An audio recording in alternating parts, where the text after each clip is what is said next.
കേരളത്തിലെ മാധ്യമങ്ങൾ ഉയർത്തിക്കൊണ്ടുവന്ന വൻ വിവാദത്തിന്റെ ഇരയായിരുന്നു നവകേരള ബസ്. നവകേരള ബസ് ഇപ്പോൾ കോഴിക്കോട് ബാംഗ്ലൂരു റൂട്ടിൽ സർവീസ് നടത്തുകയാണ്.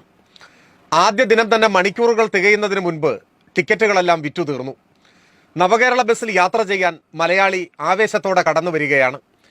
മാധ്യമങ്ങളുടെ എല്ലാ വിവാദ താല്പര്യങ്ങളെയും കാറ്റിൽ പറത്തിക്കൊണ്ടാണ് മലയാളികൾ നവകേരള ബസ്സിനെ ഹൃദയത്തിൽ ഏറ്റുവാങ്ങിയത്. KSRTCക്ക് മുതൽക്കൂട്ടായി ബസ് സർവീസ് മുന്നേറുമ്പോൾ പക്ഷേ നമ്മുടെ മാധ്യമങ്ങൾ ഇപ്പോഴും നവകേരള ബസ്സിൻ്റെ ഹോൺ പതിയെയാണോ മുഴങ്ങുന്നത്, ബസ്സിൽ സ്ക്രാച്ച് വീണിട്ടുണ്ടോ എന്നൊക്കെയാണ് പരതിക്കൊണ്ടിരിക്കുന്നത്.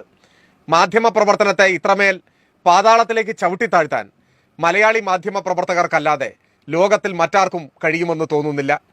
വിവാദങ്ങൾ നിരന്തരം സൃഷ്ടിക്കുക, ആ വിവാദങ്ങളെല്ലാം പൊളിഞ്ഞു വീഴുമ്പോഴും ലജ്ജാരഹിതമായി വീണ്ടും വിവാദ സാധ്യത അന്വേഷിക്കുക എന്നതായിട്ടുണ്ട് മാധ്യമ പ്രവർത്തനം.